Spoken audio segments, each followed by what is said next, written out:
My wife surprised me during our fancy dinner on our 5th anniversary. She told me she wants to see other people, even though we're married. I felt confused and hurt. I think if someone wants that, they should talk about it openly or consider getting divorced. But she didn't agree. She said if I really loved her, I'd let her do it. I couldn't understand how we got to this point. I had planned a special dinner with expensive gifts, hoping to make her happy. Instead, she seemed distant and uncomfortable.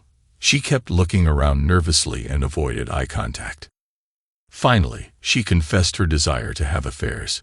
It was a shock. I didn't know what to do. I put my wine glass down and wondered why she seemed so serious. I thought maybe she wanted to talk about starting a family. We discussed it before, but decided to wait until we were more settled in our careers and had more money saved up. Now that we had achieved those goals, I was excited about the idea. But her avoiding eye contact made me worried she might not feel the same. Usually, when someone wants to talk about starting a family, they smile and look directly at you. But this time was different. "I've been thinking a lot," my wife Andrea said, her expression serious. "And it's really important to me. I feel like I need to explore life beyond our relationship." I was completely shocked. I was overwhelmed with a lot of emotions, confusion, bewilderment, and anger, which fell on me at once. I couldn't believe it. "I think if I take the time to understand myself better, I'll end up being a better partner for you." I was at a loss, experiencing a mixture of emotions as I sat and tried to make sense of what she had just said. "I'm sorry, what?" I interrupted her by placing my hands on the table and looking straight into her eyes, the expression of which reflected my complete confusion. She turned away without meeting my gaze and continued talking. "Rob, I want to be in other relationships," Andrea said. "I want to talk to you about it now so there are no surprises later." I felt really disappointed and my heart raced. "What do you mean by other relationships, Andrea?" I asked. Her answer was unclear. "Maybe different types," she said. I felt even more confused, and it was hard to breathe. I tried to stay calm as I asked, "What do you mean, Andrea? Are you talking about dating other men? Do you want to be unfaithful and expect me not to mind while you're dating other guys?" My voice rose, and I suddenly noticed that the nearby diners could hear our conversation. "Please be quiet, dear. We don't need everyone eavesdropping on us," Andrea whispered urgently, trying to calm me down. I realized that she was planning to break the news to me in a public place to avoid a scene. She surprised me, which made me feel sick and made knots in my stomach. All I could say was a confused, "Why? Why do you want to date other men, Andrea?" She replied that she needed space to find herself. I couldn't help but ask, "What do you mean, Andrea? Are you saying you want to be close with other men? Are you thinking of ending our relationship?" She assured me she wasn't leaving me, that she loved me deeply and saw a future with me.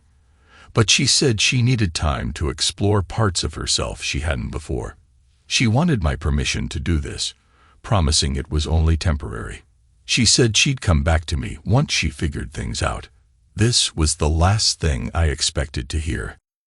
On our 5th anniversary dinner, Andrea shocked me by saying she wanted to be with other men. She expected me to agree without question. I was speechless and couldn't think straight. I got up calmly, finished my wine, put the glass down, and left the restaurant quietly. "I don't know where you're going, but I suggest you take a taxi home," I said. After leaving the restaurant, I found my car, started the engine, put it in gear, and drove off without having a clear idea of the goal. My head was splitting from the pain that started from behind and spread throughout my body. The time and place were blurred by a haze, and the next morning, when I woke up in the car, I was struggling to make sense of the surroundings. Getting out of the car, I stretched and yawned, trying to make sense of the events of the previous night and desperately hoping that it was just a bad dream. With a full bladder and a strong desire for coffee, I knew I needed to collect my thoughts before heading home. Finding a secluded spot in the bushes nearby, I returned to the car, started the engine, and went in search of a much-needed cup of coffee. I quickly made myself breakfast and washed it down with coffee, trying to figure out what to do in this situation. The idea of my wife dating other men was completely unacceptable to me. It would undoubtedly lead to the collapse of our marriage. Even though Andrea told me her feelings, I still wondered if she meant what she said. Maybe she's going through a tough time and escaping reality. I'm not sure because I'm not an expert in mental health. I checked my phone and realized it had been off all night. When I turned it on, I saw lots of missed calls and messages from Andrea, worried about me. I wasn't ready to face her yet, but I knew I couldn't avoid it forever. I ignored her messages and kept moving forward. I sat down with some coffee and a big breakfast, trying to figure out what to do next. When I got home, Andrea asked, "Where were you all night, honey? I was so worried about your safety. I thought you might have had an accident and got stuck," she said with a worried expression on her face.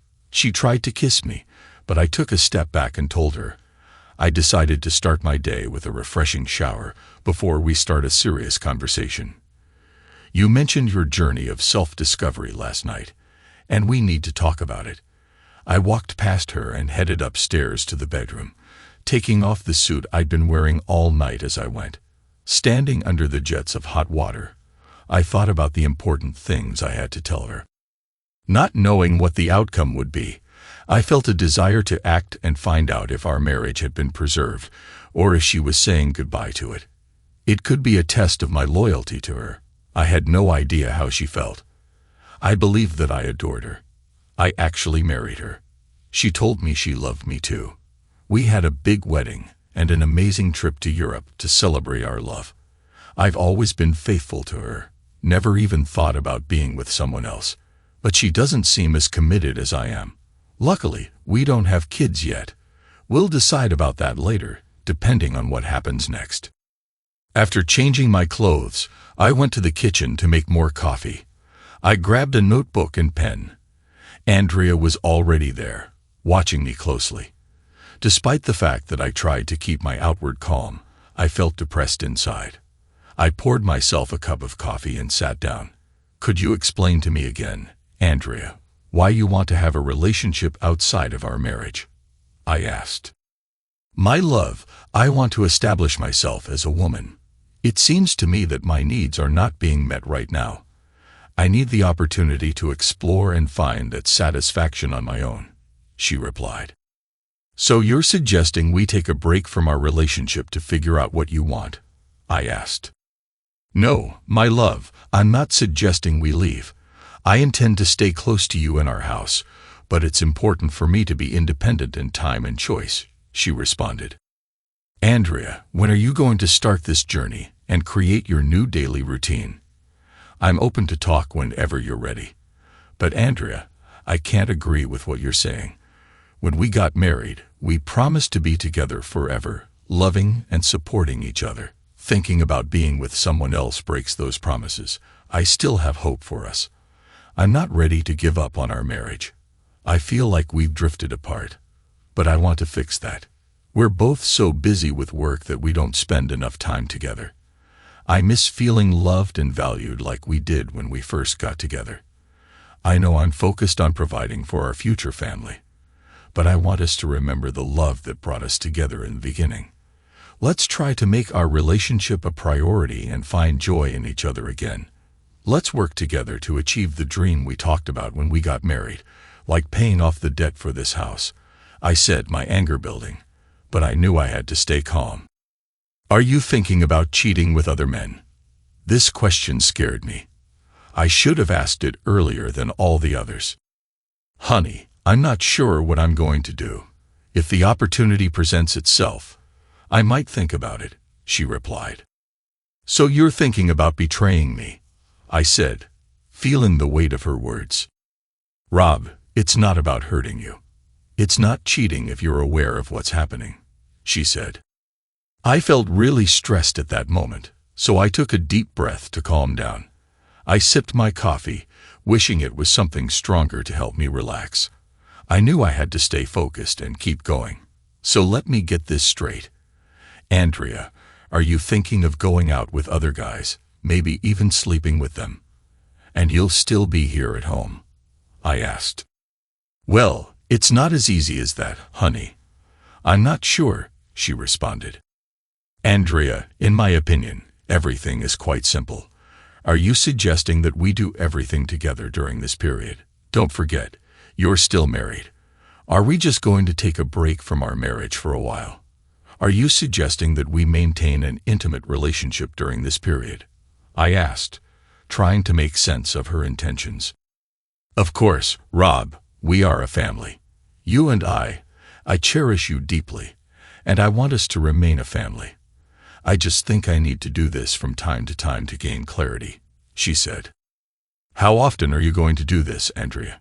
Every weekend, multiple times a week, every night.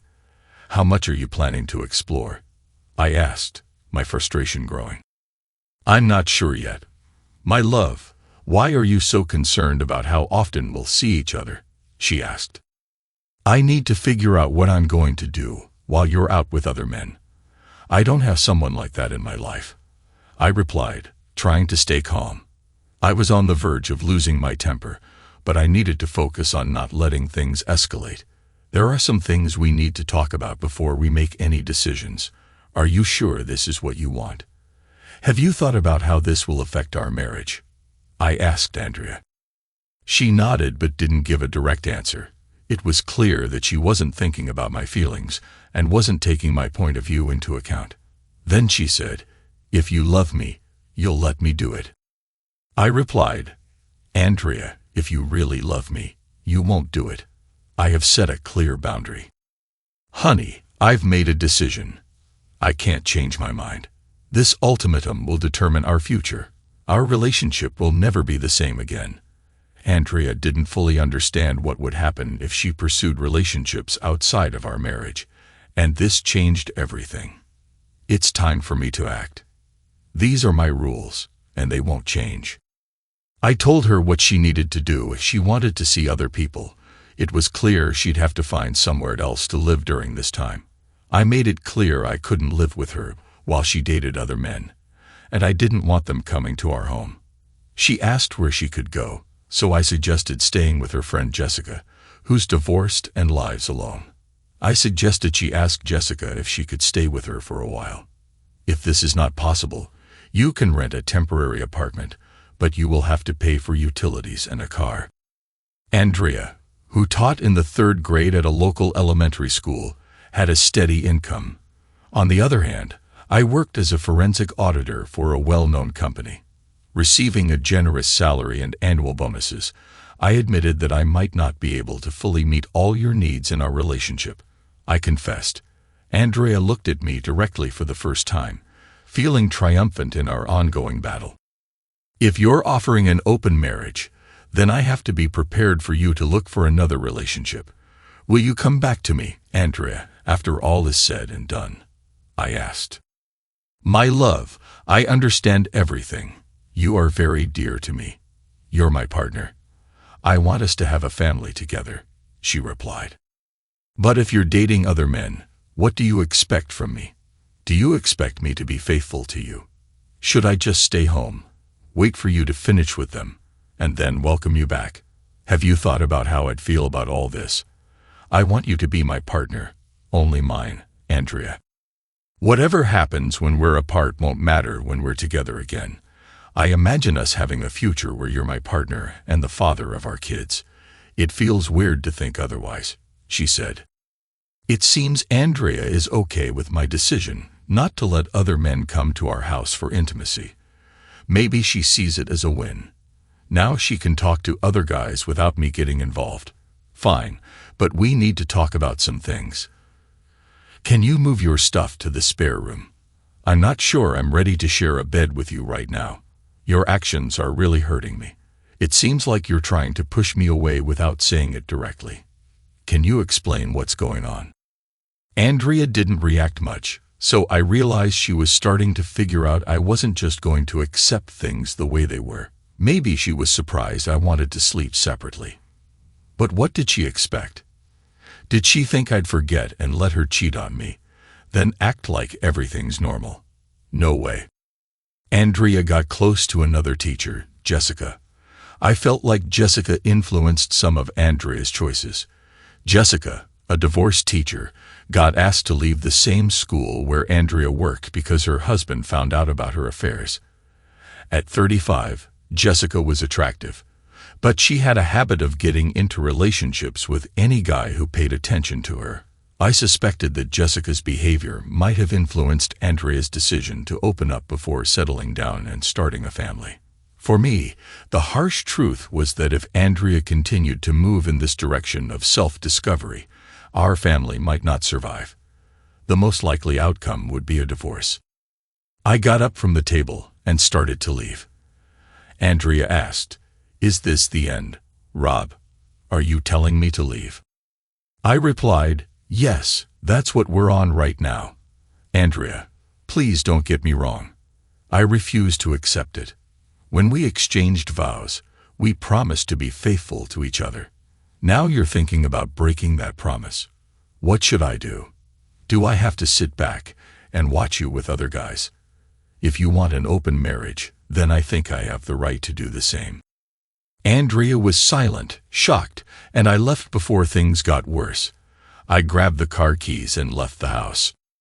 "Where are you going, honey?" my wife asked. "I'm not sure yet, but please start packing and find somewhere else to stay. Just remember, you can't betray our marriage until you move out," I responded. In response, I slammed the door behind me with more force than usual. I was prepared for the fact that if necessary, I would have to leave on my own. Since it was my wife who caused this chaotic situation, I believed that she should be the one to deal with the inconvenience. Besides, I guessed that Jessica, a woman known for her promiscuity, was manipulating Andrea, so she should be responsible for the consequences. Despite the strong desire to meet Jessica at her house, I forced myself to restrain myself. Early Monday morning, I left for work before Andrea woke up. Given that Andrea's intentions were hanging over my head, I realized that I had a significant amount of work to do to strengthen my plan. I was determined not to put up with her infidelity. If she decided to end our marriage, then I had to take steps to fix the situation. The thought of her betraying me was incredibly painful. I couldn't just ignore her involvement in affairs and act like everything was okay when she came home. I worried about what might happen, like getting sick or pregnant because of what she was doing. I knew we had to get a divorce, so I talked to my lawyer, who's also a good friend. Usually, he helps with things like buying houses or making wills for us. I didn't expect him to handle the divorce, but I trusted his advice on finding a good lawyer. He connected me with someone from his firm, and I met them the same day. The meeting was tough, but my new lawyer was really good at their job and knew a lot about our state's laws. I didn't want our divorce to be a big fight. I was okay with splitting everything 50-50. When we got married, we didn't have much, and we both worked hard to build a happy life together. It suited me that everything was divided equally. After all, I have a heart. I prepared the necessary papers and kept them until I had concrete evidence that my wife had actually dated other men. Until then, it was only a preliminary measure on my part. The weeks seemed to fly by at a snail's pace. I tried to spend as little time at home as possible, preferring to leave the house every evening, usually to the gym to relieve stress. I noticed that Andrea was with Jessica a lot, and on Thursday she told me that she would stay with her for a few weeks until she found a more suitable place. I realized that the place I had set aside for her would give her the opportunity to spend time with her boyfriends without my interference. Most likely Jessica will accept her partners as well, which will create a good company. The situation was a disaster. Just a week after our 5th anniversary, my wife said she wanted to have affairs. She packed her things to leave. But then she hesitated. "Honey, I don't want to go. Can we fix this so I can stay? I love you so much and I want our marriage to be better," she said, looking at me with pleading eyes. I replied, "Andrea, if you truly loved me and wanted our marriage to improve, you wouldn't be leaving. I want you to stay, but I can't accept you being with other men while still being my wife. I love you, but I can't put up with this kind of behavior. Let's go to a marriage counseling session together to solve our problems. If you don't want to, I don't know what else to say. Just go away." While she was packing her things in the car, I went to the hardware store to buy new locks for the house. I changed 3 locks. Over the weekend, I updated the security code for the garage door opener, hoping to increase the security of our home. I spent the night from Saturday to Sunday at home, looking at the walls and wishing Andrea would come to her senses and come back. The week that followed was incredibly difficult. I went to the gym every day and started running again to cope with stress. Sometimes I felt really desperate, wishing my wife would come back. It was hard for me to understand how she could have affairs while still being married to me. I struggled with feeling like I wasn't good enough, wondering if it was something about me that made her cheat. So I looked into why people cheat. I was surprised to find out that about 40% of married people have affairs. What's even more surprising is that almost 90% of them choose to stay married. Sometimes, the spouse who's been cheated on decides to ignore it, especially if they have kids and don't notice the affair.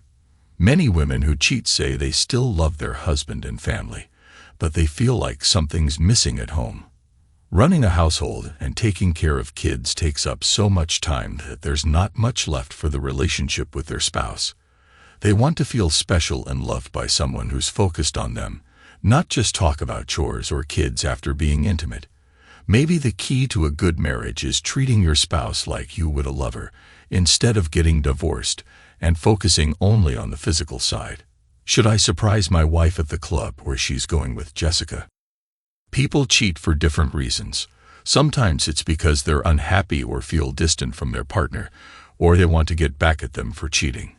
Some women say they cheat to try to save their marriage. I'm not sure about that, but researchers studying adultery have found it to be true. Marriage is a complex institution that requires constant dedication to maintain the bond between partners. A partnership in which both parties agree to extramarital affairs rarely lasts long. Emotional attachments are formed, which eventually lead to a feeling of betrayal. Polyamorous relationships, which often lead to divorce, can be no less difficult and stressful, especially if they involve children. The additional risk of contracting sexually transmitted diseases only further complicates the situation. In my opinion, monogamy is the best option for a successful marriage. If both spouses do not share this belief, they may be incompatible as spouses and should consider finding partners who match their values. It is important to think about whether your neglect of your partner has put you off.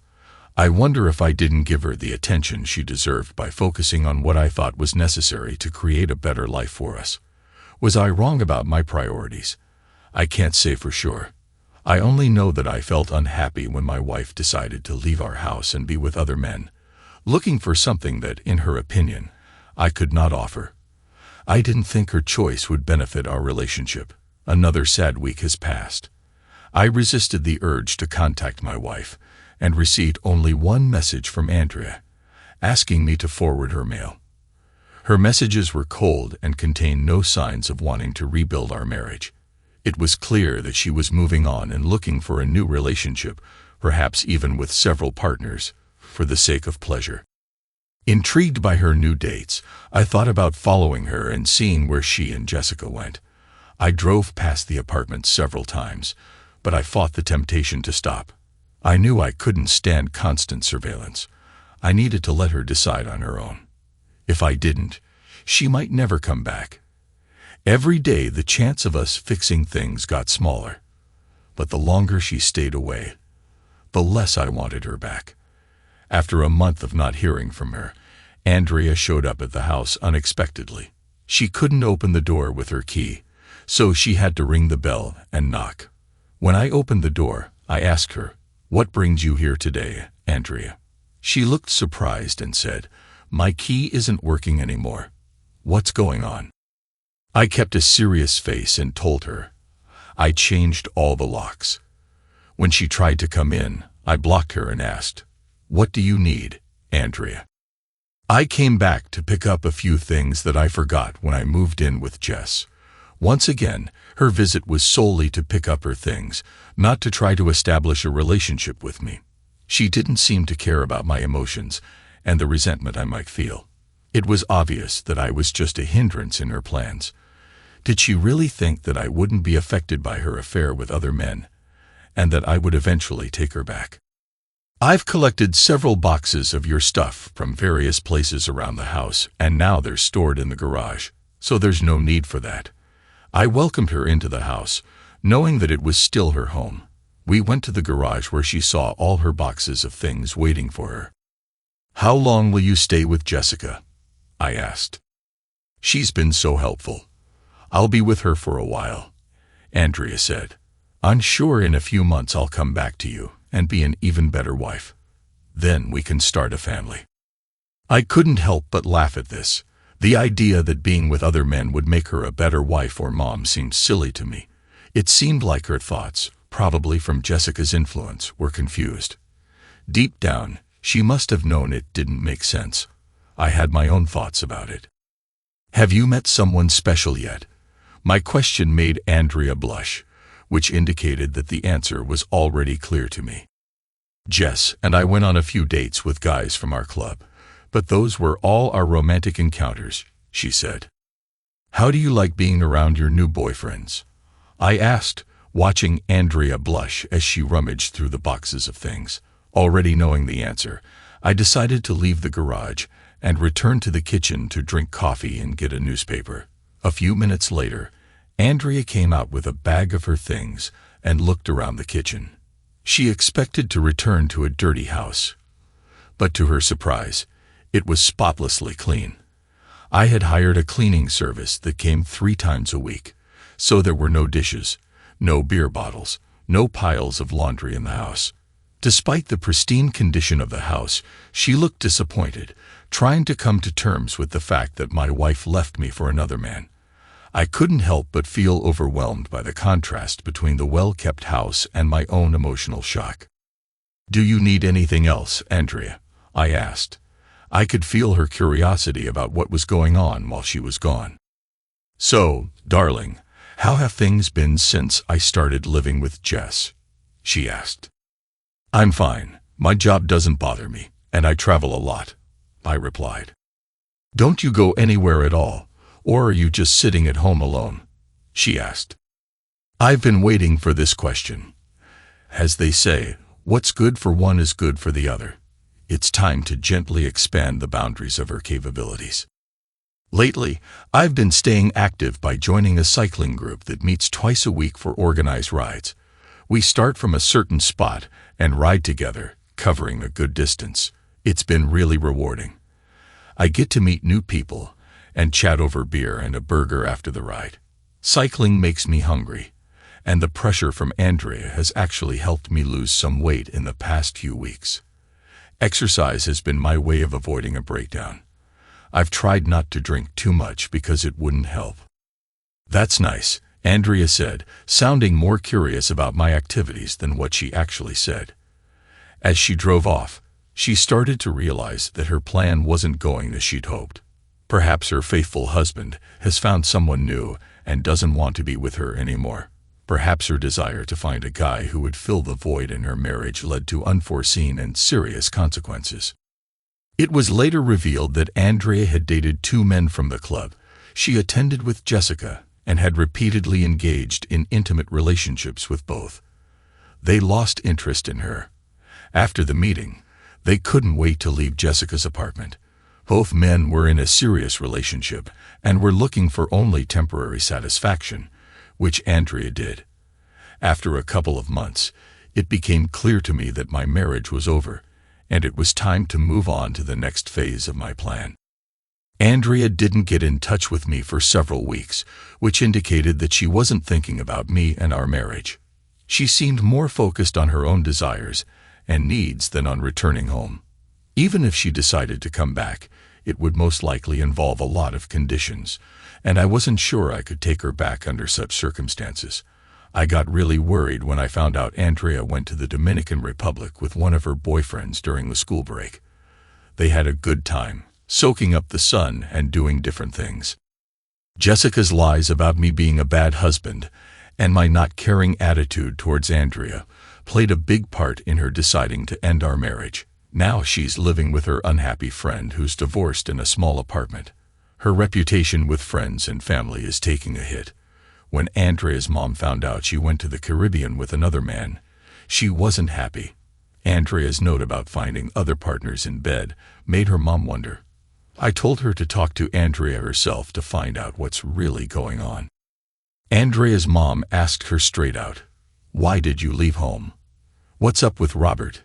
Is he treating you badly?" Andrea reassured her mother by saying, "No, Mom, he doesn't treat me badly, but I don't feel horny or desirable with him, and I really want to feel wanted. I don't feel attracted to him, so I'm looking for that elsewhere. Before starting a family with Rob, I want to have some fun.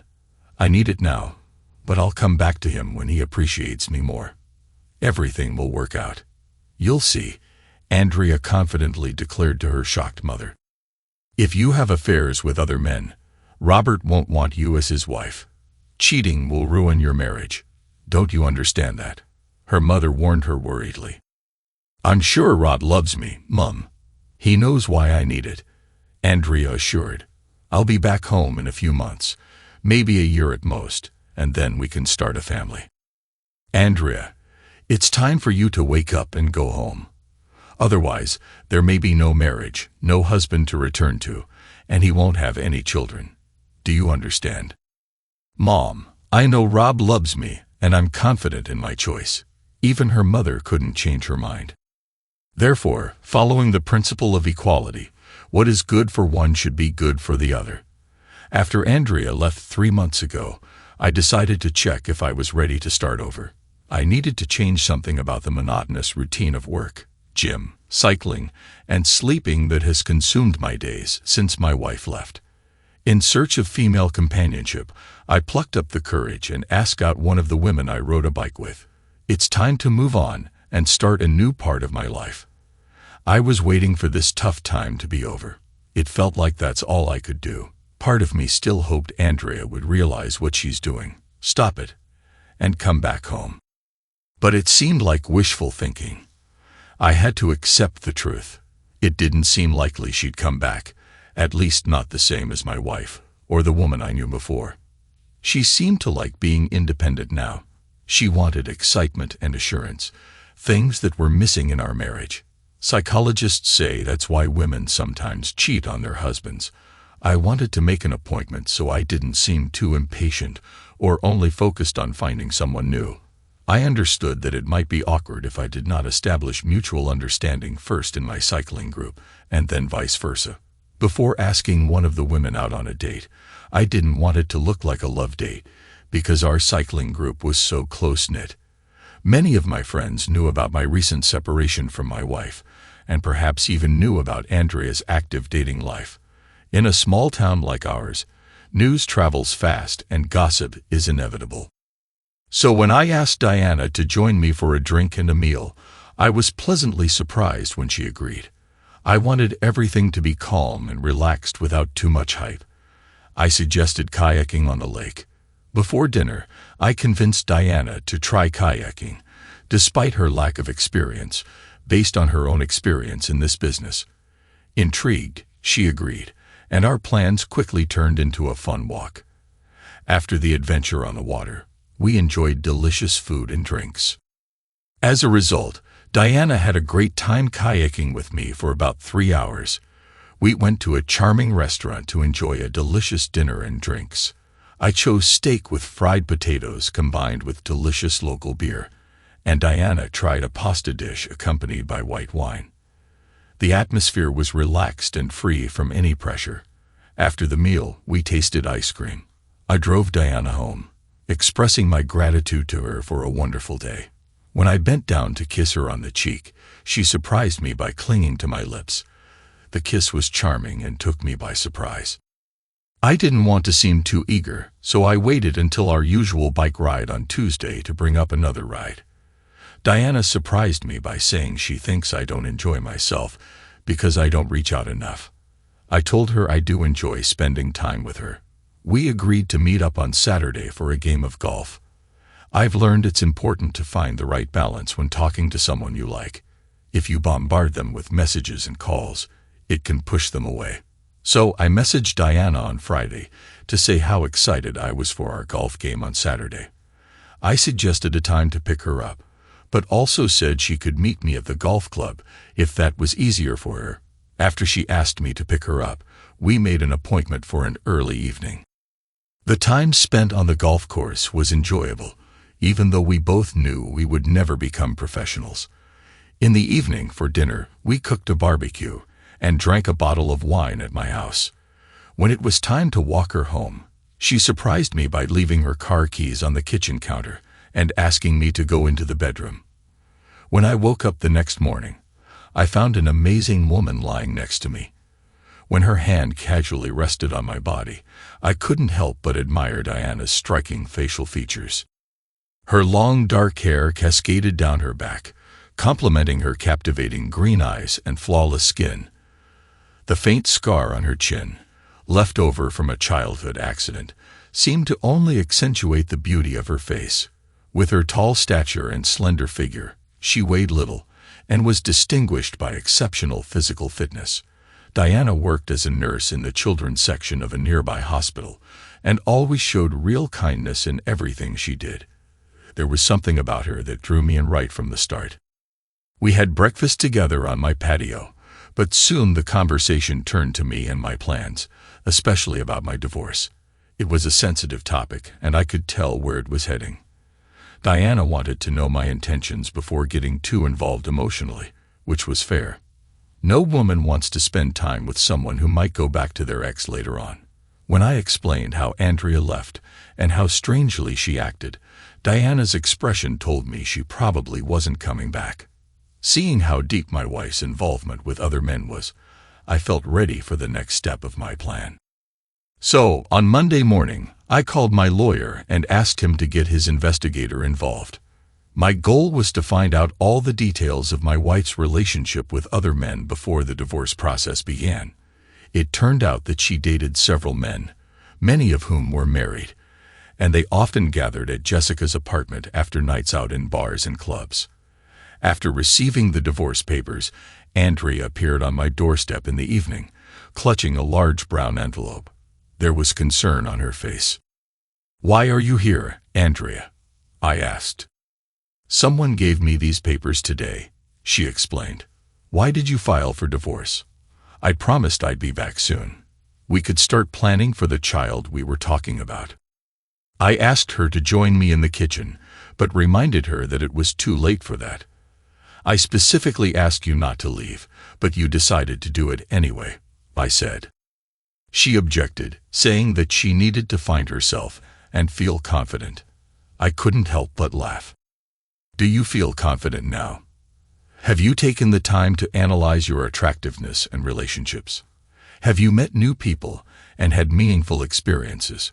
I started to open up and express my feelings.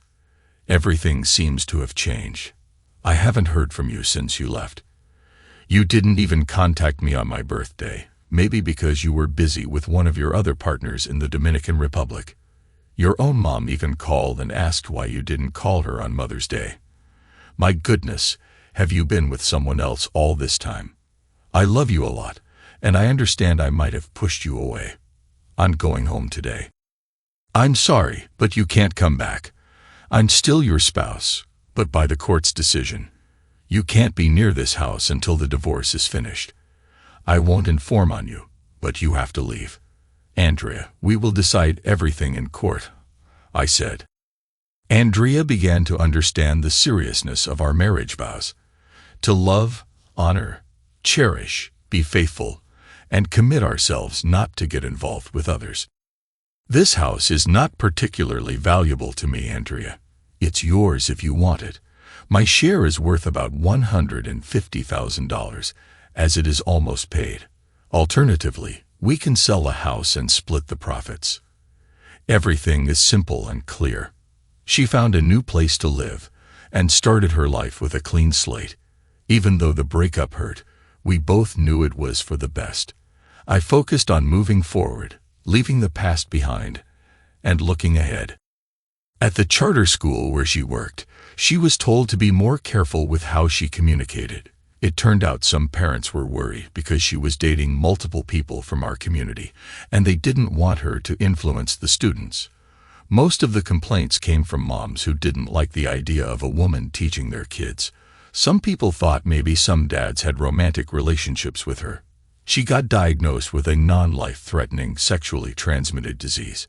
She had to stop having sex for a year, which wasn't a big deal because she was already pregnant. Later, we found out one of her partners was the reason she got sick. She hadn't been taking birth control and had been drinking a lot. We don't know who the child's father is. My divorce from Andrea is finally done, and I'm free from her. It's been almost a year since things got tough with Andrea. During this time, I bought a new house, got a promotion at work, and most importantly, Diana and I moved in together. We have 2 exciting news to share. We're getting married this summer, and we're expecting our first baby by Christmas. Andrea keeps calling me and finding me in bars, but I always tell her I'm happy with someone else. 3 years later, Andrea got married, but it didn't go well. Her husband is a questionable person. Andrea's mom says Andrea often has bruises on her face, but stays with him and raises her daughter from another man. Thanks to everyone who took the time to listen to today's stories. If you enjoyed it, please consider liking and subscribing if you haven't already. Feel free to share your thoughts on the events in the comments below. Take care.